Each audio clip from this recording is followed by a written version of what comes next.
Welcome to Assembly Required with Stacey Abrams. I'm your host, Stacey Abrams. In the before time, pre-election, I had the amazing chance to speak with renowned chef and health advocate Tom Colicchio about our country's struggles with poverty and food insecurity.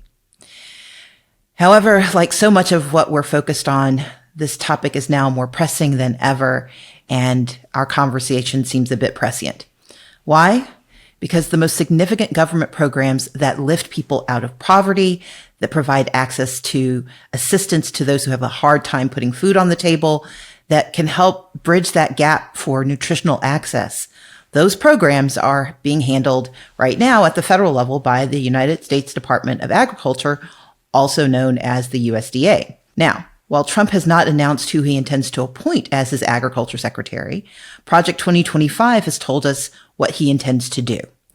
They outline in grave detail the devastating proposals to programs that would cut back eligibility for access to food.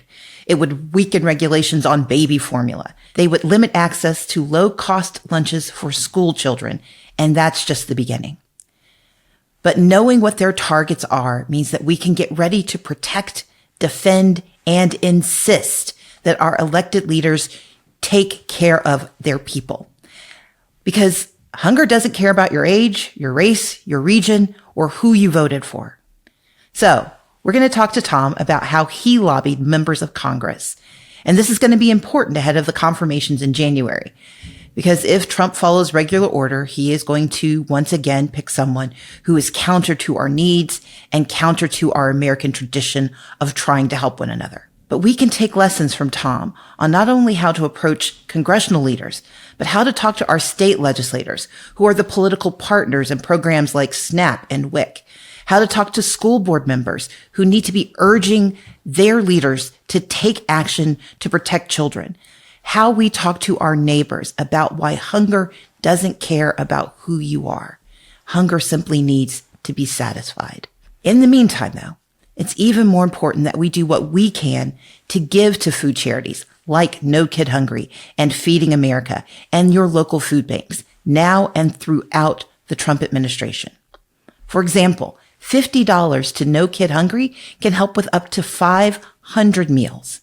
So, in this episode, you'll hear more about the ways to advocate for your school board to take action, your local and state legislators to do their part, and your members of Congress, whether you voted for them or not, to protect and expand support for food programs and to keep our communities healthy.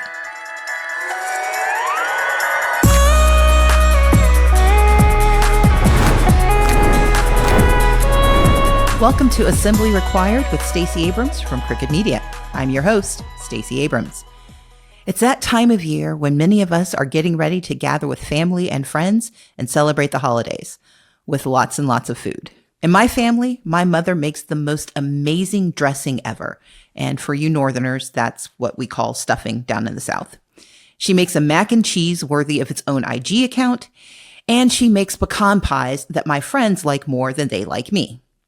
My dad is her sous chef and can do things with a can of pineapple and a ham that proves magic is real. I'm responsible for the Great Bird, a 20-somewhat pound turkey that feeds our family of nearly 20 siblings, spouses, and kids. Oh, and yes, we use jellied cranberry sauce as nature intended. We have our food traditions, like most families, but for too many Americans, putting food on the table each day is a struggle. We live in the richest country in the world, yet food insecurity impacts 1 in 10 families, and 1 in 5 children in the U.S. lives with hunger. Like so many of our societal problems, several factors and failures combine to create this seemingly intractable issue, from persistent poverty to the cost of groceries to access to quality food. This can mean no grocery store nearby, or that the grocery store you have available to you lacks the food you need. We call these food deserts. Then there's the issue of children going hungry at school because breakfast and lunches are beyond the reach of their parents' wallets. Despite the enormity of the challenge around the country, people are getting creative with how to address food policy and food insecurity and hunger in their communities. School lunch workers are rethinking how to provide healthy, locally sourced meals made from scratch. Food banks are working with local farmers to get leftover crops to hungry families.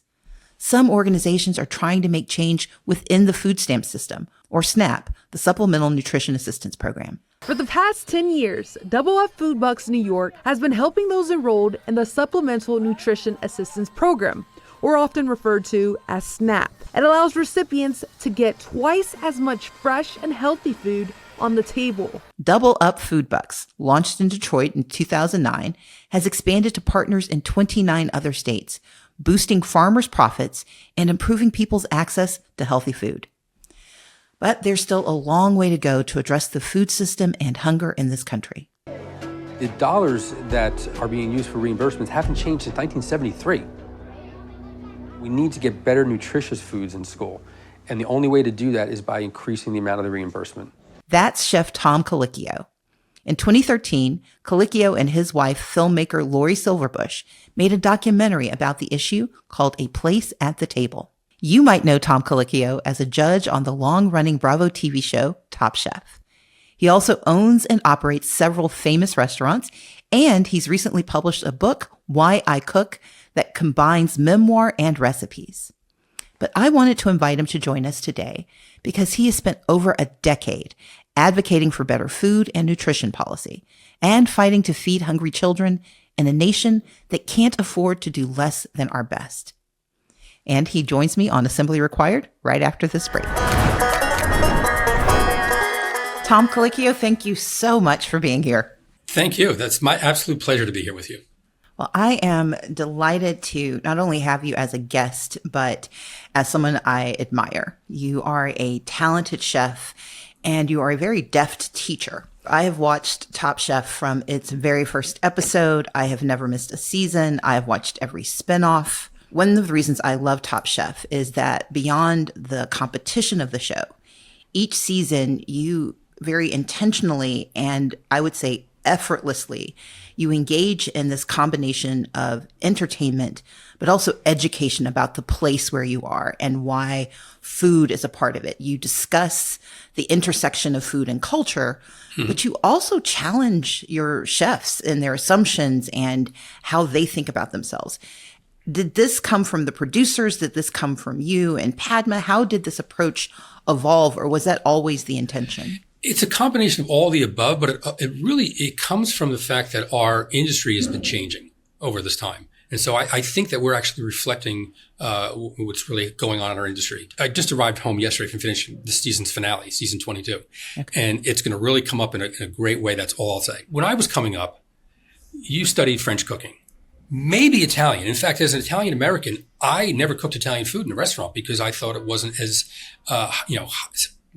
supposed to be as high end or as special as French cuisine. We all study French cuisine. And so, think about that. If you are a Latino cook coming up or an African American chef coming up and you were running away from your culture because you thought that your culture, Chinese cooks, think about these things. All these things are things that were put into to-go containers and done takeout, right?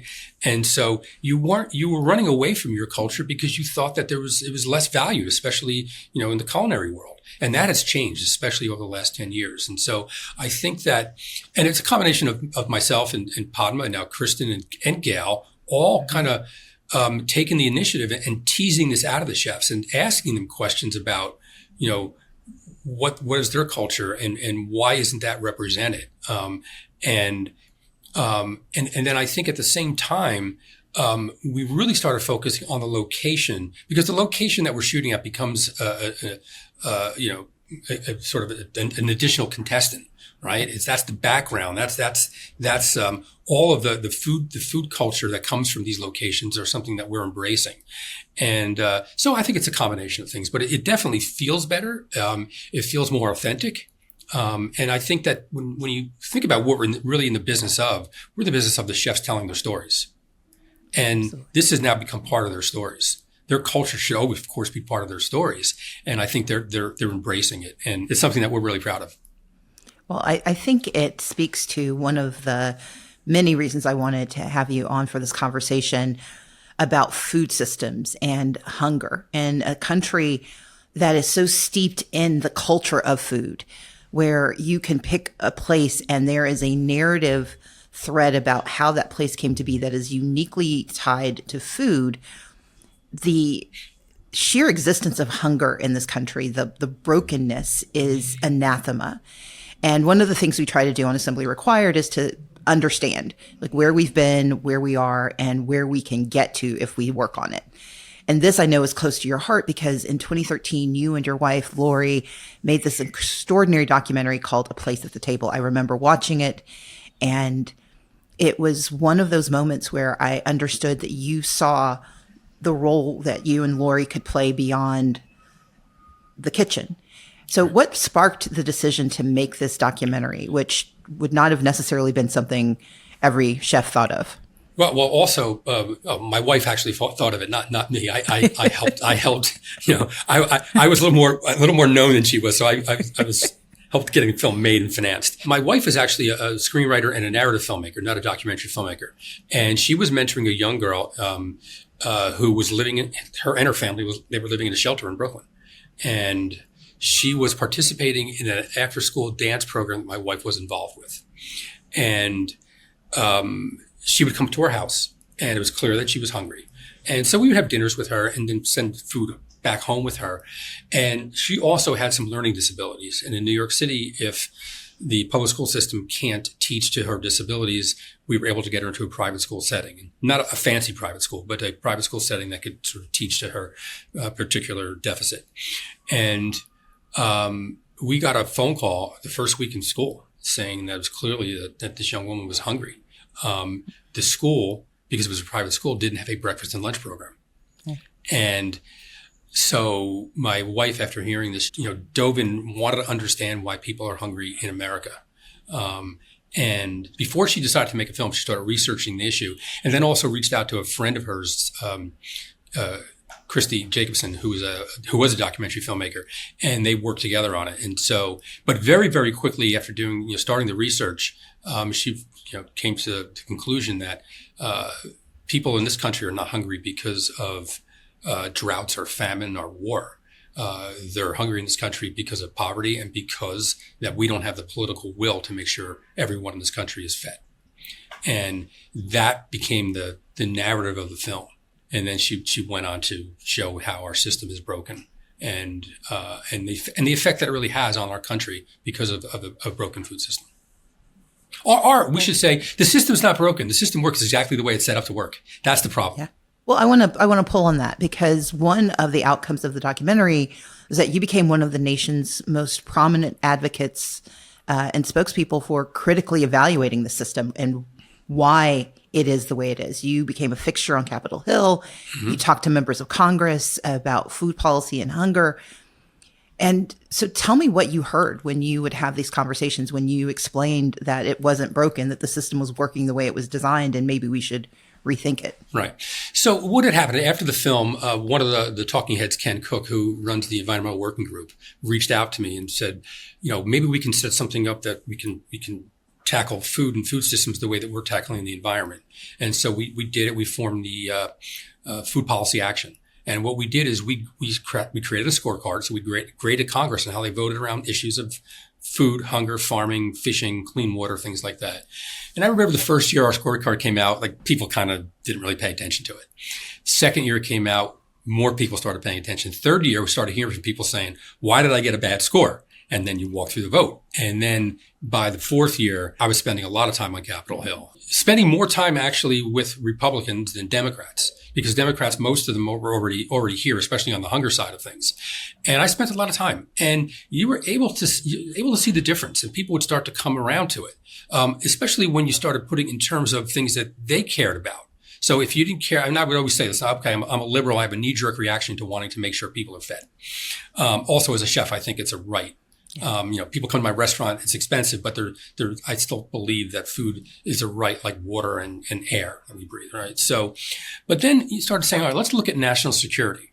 When 25% of the recruits that join our military service drop out because of hunger-related issues, which actually show itself as obesity, which is kind of hard to wrap your head around, but it's true. When you look at the fact that in this country, calories are cheap, but nutrition is expensive, right? And so that was an issue of national security. And if you just looked at how our country could be falling behind educationally to some of the other advanced countries, and you say, why is that happening? Well, if kids show up in school and they're really hungry, they can't focus. So there was a study done by Deloitte that they looked at kids who got breakfast in first period, not even before school, first period, and math scores would go up by 13%. Absenteeism would drop. Incidents of going to the principal's office and getting disciplined dropped. And so it's clear that kids can't compete academically if they're hungry. And so how does that play out? Well, if we want to stay competitive as a nation, everyone has to do their part. And part of doing part is making sure that we have a well-nourished country. And so once you start talking about it and couch it in terms that Republicans care about these things, then they start coming along. And so, we found to be really, really effective, to try to, have different messages to different groups. And it worked pretty well. And also the fact that once you start talking about the fact that we almost eliminated hunger in this country back in the 70s. And there was another piece of media that did that. It's called Hungry in America. It was on, I believe it was CBS. It was Charles Kuralt. And this was back when Robert Kennedy was going, to First Nations reservations and looking at hunger. And then also I think there was a young child who was like dying of starvation in West Virginia. And so after that film, again, this was before cable TV, so like a third of the population probably saw that news piece. And Senators Dole and McGovern got together and modernized the food stamp system, modernized school lunch. And we pretty much ended hunger until the 80s. And everything changed when Reagan came in and wanted to shrink government. And that was something that his administration went after. So you said a lot that I think I would love to unpack for our audience. I want to start with the personal. There are a lot of folks who feel as passionately as you do, but are reluctant to approach a politician about any issue because they don't know what they're doing. So can you talk about any worries that you experienced and how you managed them, how you pushed through them? The first interaction that I had with Congress, I actually testified in front of a congressional hearing. To say that I was nervous was putting it mildly. It was so surreal. I'm forgetting the congressman. He retired. He was from California. It'll come to me. But first I go in and they take me to his office. It was chambers. And so, talking to him, meeting a few people, and then they just walk you right out and you're in the hearing room. And I'm sitting down and I'm next to someone from the Heritage Foundation, who was on the other side of the issue. And then another gentleman from, it was a group of generals, Mission Readiness, it was called. So there was a general that was testifying about hunger. And then there was one other person. And I had to deliver a speech and I was reading it. Part of my ADHD is I have a real difficult time reading out loud. Words run together. I ignore punctuation. So I was scared to death. But got through it. But then when the Q&A started, I was just kind of on a roll and it was great. After that, though, it was pretty easy because if I'm unscripted and I could just sit in front of someone, I know the material, I know the issue, I knew it inside and out. And there were a few people that I would rely on to make sure I had facts and information current and that was right. So I think you need to approach members of Congress. They're people. And they actually want to hear from constituents. And I mean, listen, did it help that I was pretty well known from Top Chef? Absolutely. Also, we shot right before I started doing this. We shot our DC season, and there was one particular episode where we were shooting in a restaurant, and it was all of the you name it, they were in that room. And so they knew me from the show. They all saw the show. And I remember Nancy Pelosi saying that, she was pretty well known until she did that show. And then she'd walk down the street and people were like, oh my God, I saw you on Top Chef. And so they were open. But the most help I got was, I think, from Shelley Pingree. She's a congresswoman from Maine. And she had this great townhouse on Capitol Hill. So after we would go up and spend the day, having meetings, we would all go back to her house. And they all thought I was cooking. Maybe that's why they were coming, but a lot of people would show up and I wasn't cooking. But what I found really interesting, and I don't know if it would still happen, but back then, I would say 2/3 of the room were Democrats, but there was a third of the room that were Republicans. They all would hang out afterwards. You said earlier that the system is working the way it's designed. Give us that thumbnail. Sure. If you have money, you can enjoy healthy food. If you don't, you are going to buy food that's as inexpensive as possible, and typically those things are highly processed, full of fats and sugars, and not very healthy. So listen. If you want to feed your family healthy food, it's expensive, much more expensive than buying processed food. And so that's exactly. So the system is set up that if you have enough money to engage in that system, it's pretty easy. If you don't, it's hard. And often I love the way you frame it, that calories are cheap, but nutrition is expensive. And often this is attributed to personal choice, that people are making bad choices because they want to. But if you live in a community with no grocery store, your options rarely include fresh fruits and vegetables and proteins. If you have a limited budget, processed foods may be the most convenient and accessible option. And a lot of that's because of our farm policy. It's also because of zoning. And so I'd love for you to talk about two things. One is that while Congress is often the target of conversation, a lot of these choices are made at the state and local level. Have you had any state and local engagement, and what did you learn from that process? Yeah, not as much, but you're right.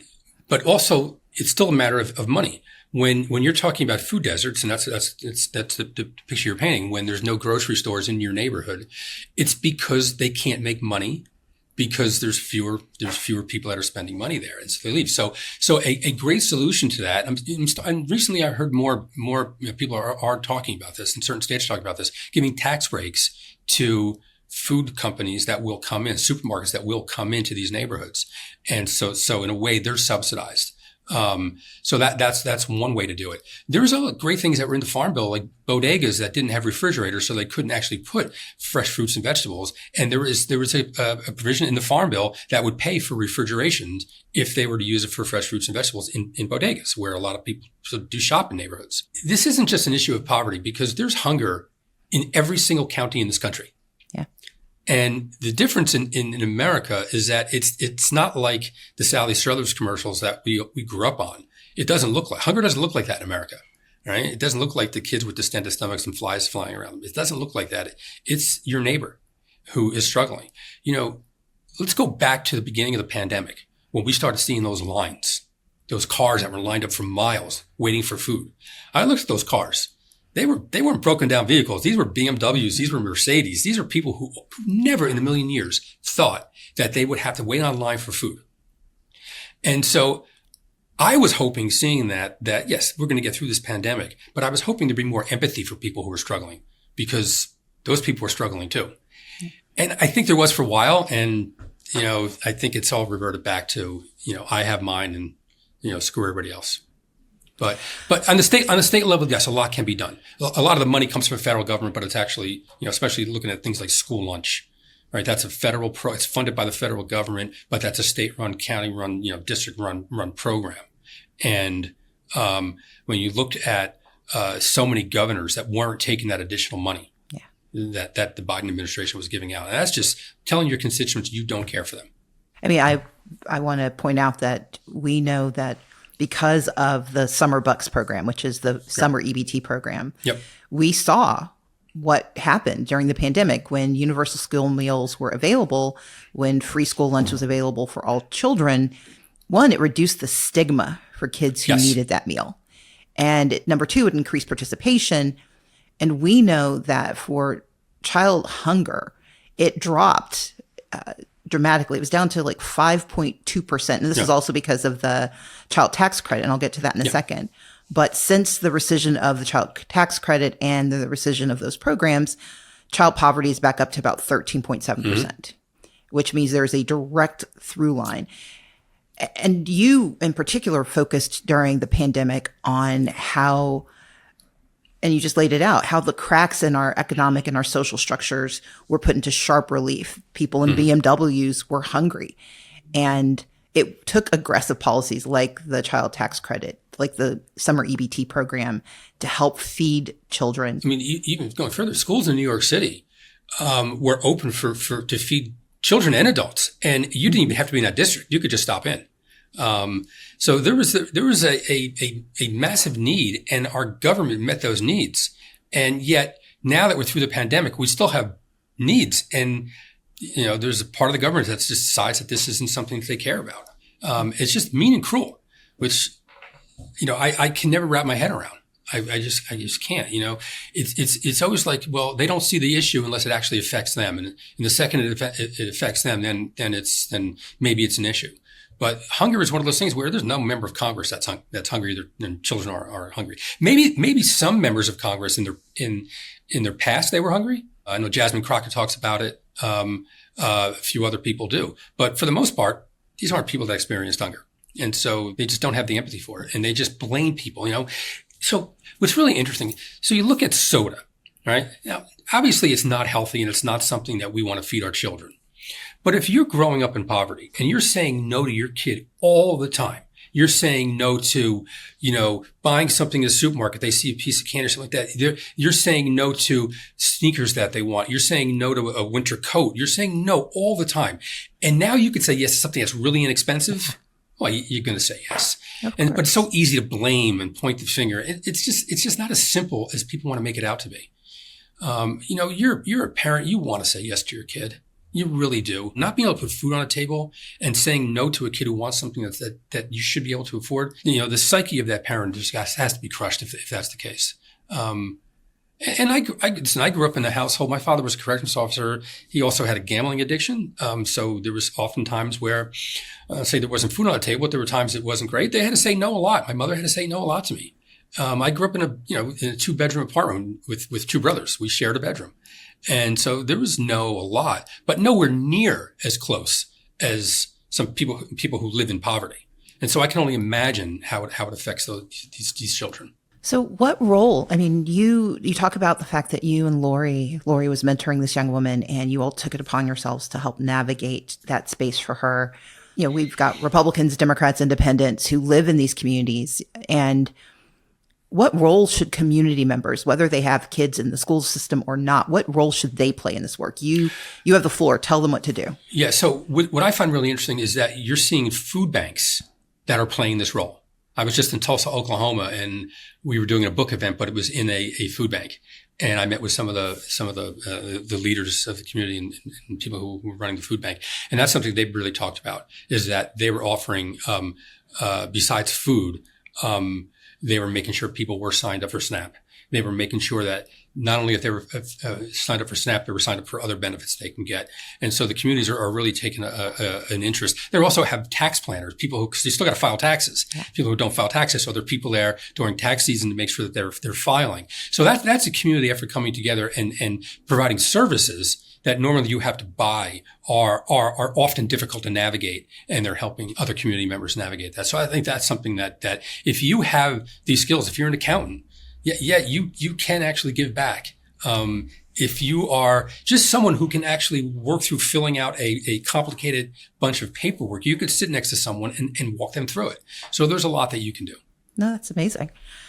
So during the pandemic, one of your other many, many hats was that you helped organize your colleagues to work on ways to keep restaurants afloat. And that was as much about providing jobs and wages for those folks who were on the margins, as well as providing food and access.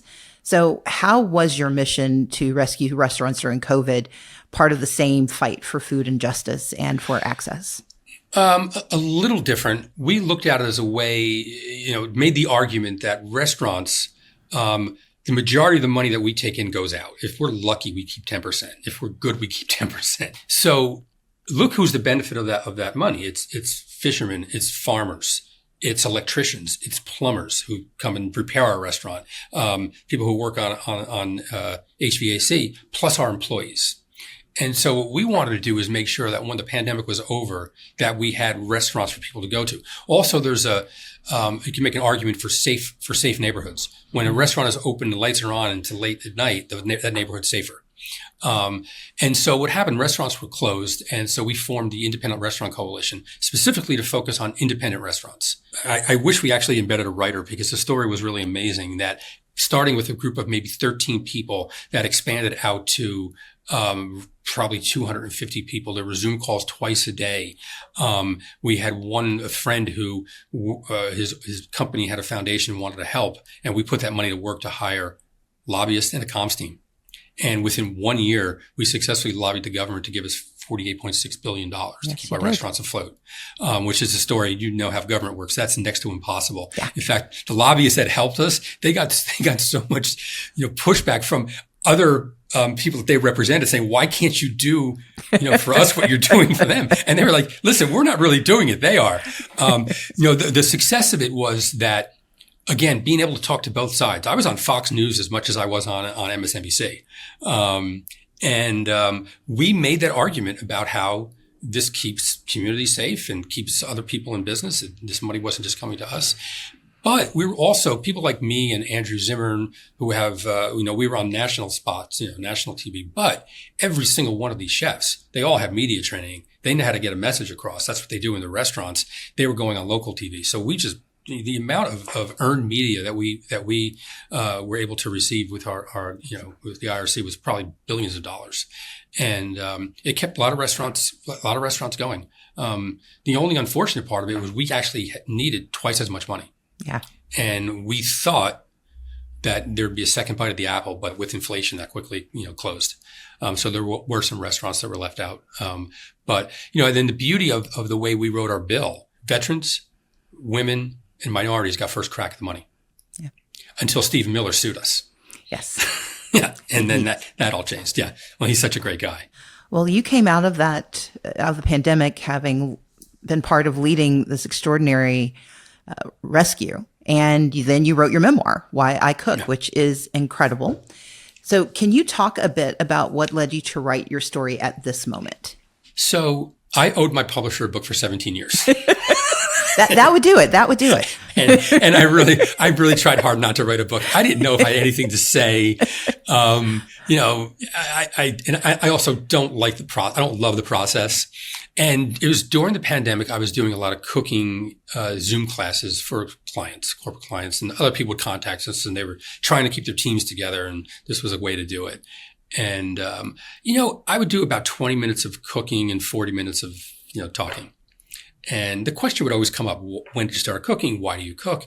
And at first I just started kind of giving my usual answer, about cooking as a child, blah, blah, blah. But then I really started to think about moments that were really important to me growing up. And I noticed they all revolved around food. And a lot of them revolved around my grandfather and fishing. My grandfather taught me to fish at a young age, mostly crabbing and clamming. He was a decent fisherman. And so at a very young age, I had two jobs when we went fishing. One was, I had to clean all the fish and crabs and clams to get them ready for my grandmother and mother to cook. So I had a knife in my hand at a very young age. I was probably 7 years old. And my second job was to keep my grandfather awake on the ride home. And it was about an hour and a half ride home. And this was the 70s, so I was in the front seat. I'm sure I didn't have a seatbelt on. My grandfather was a chain smoker, but the meals that were created from these clams and these crabs and this fish, and because we caught so much, it wasn't just immediate family. This was family and friends and 20 and 30 people. There was these big summer these meals, and so I kept thinking, like, is this why I cook? And I love doing dinner parties. And so is it the idea that bringing people around a table, to me, I think was why I did it. Much more important than the food that you're cooking. It's who's there, what you're talking about. And I remember as a kid hearing, it was always the fishing stories about the big one that got away, of course, and then family gossip. But then there was a lot of talk about politics and a lot of talk about just what was happening in the world. And I found it all really fascinating and interesting. And so I started thinking, is that why I do it? And then there was another story that I kept telling me that really kind of cooking saved my life. I mean, after self-medicating, when I was comforting myself through drugs, and then really at one point realizing if I really want to push this career as far as I want to take it, I have to stop doing this. So I could say cooking maybe kept me from an addiction. I don't know if I had an addiction, but certainly what I was doing could have led to one. There were very addictive drugs that I was doing. And so maybe that's it. And so there's a lot of reasons why I cook. It's not just one answer. And as thinking about this stuff, and I thought, okay, maybe it's time to write a memoir. I wanted to tell this entire story, not just part of it, not just the part that everybody knows, not the guy they see on Top Chef. There's much more to it. The point of this podcast is for me to help people understand that what you do and what you are can be so many more things. Yeah. And you are known as, this extraordinary chef and as this, just remarkable spokesperson, but you are also this very fierce advocate, and those things can coexist. But you are also one of my dream guests for this podcast because hunger and food policy and food systems are a key issue for me. Now, last question for you. So you, as I said, are one of my dream guests. Who is the dream guest you haven't been able to snag yet for Top Chef? As though anybody would say no to you, but here's your chance to pitch. That's a good question. I don't know. All the chefs that I want on pretty much have been on, and maybe a few that haven't been. I don't know. I really don't. You should come on. You should do the show. Well, how's that? Okay. No takebacks. Absolutely. So we have to get to Atlanta, and of course. We're in Atlanta. You're it. I'm on. Okay. Yeah. This has made this whole show worth doing. This has been such a pleasure. Thank you so much, Tom Colicchio, for spending time with us here on Assembly Required. You are amazing. Pleasure was all mine. Thank you. As you know, I love taking on audience questions. And today we have one from David Reed from rural Oregon, who listens to the pod while on his tractor. And he's concerned about our response to the next pandemic. David writes, "My main focus is how to protect my family for the next 4 years, specifically regarding the proposed oversight and administration of the CDC and FDA. What does the potential appointment of Robert Kennedy to health czar mean to our critical government agencies? Will I be able to trust the information provided by the new administration? Will there be vaccines this time? What are the governmental safeguards in place for the American people? Are Americans going to be left to fend for themselves?" David, thank you for a very thoughtful and I think timely question. We know that in Florida recently, there was a measles outbreak, and the current Surgeon General in Florida essentially does not believe in vaccines and in fact encouraged parents not to respond to the measles outbreak in the way that public health administrations have long advised, which is if your children aren't vaccinated, keep them out of school. He said, do what you want. We are about to face a similar situation from the new potential head of Health and Human Services, Robert Kennedy, who is an avowed opponent to vaccines. But there's good news and there's reasons to be concerned. Let's start with the good news. One of the benefits of bureaucracy is how slow it is to change. And that is especially true when it comes to places like the CDC and the FDA, so the Centers for Disease Control and the Food and Drug Administration. Most of the employees of the CDC and the FDA are not political appointees. They are civil servants who have the training and the longevity to adapt to the leadership of each administration without compromising the science. And I know this because I checked in with my younger sister who used to work for the CDC. As she pointed out, almost everyone she worked with, they had degrees in public health, in epidemiology, in food science. They know their stuff. And until this administration, unfortunately, attempts to weed out all knowledge, we have the protection of really smart people who've been doing this work for years, and they don't intend to stop just because the new chair and the new head and the new secretary may tell them to. More importantly, let's remember, they all have a vested interest in getting this right.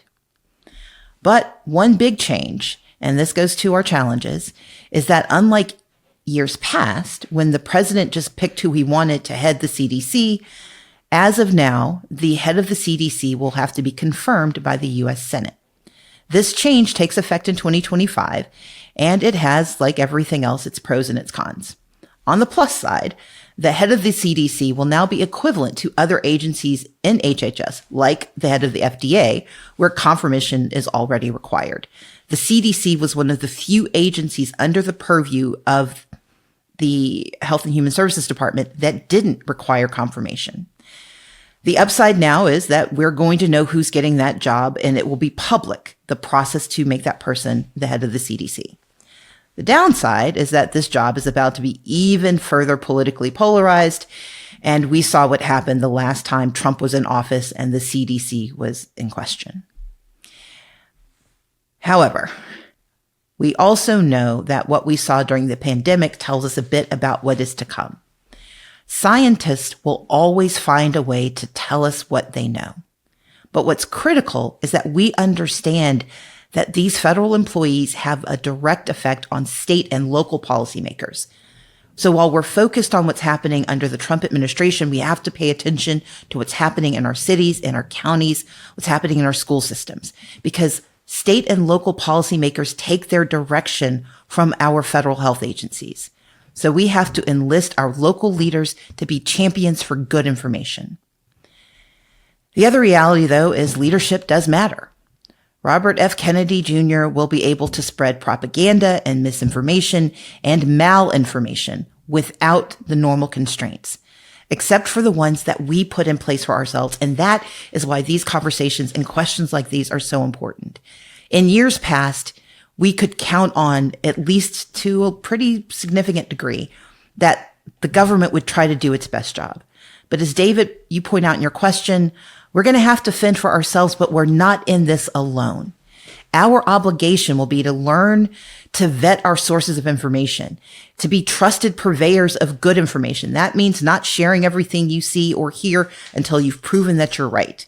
And if you want good tips on this, I encourage you to go back to our earlier episode on disinformation with Asosa Osa of Onyx Impact. And lastly, we're going to use this space, this pod, to break down attacks on our health and safety and to give you the tools to respond, especially to crises when they arise or when we can see what's coming.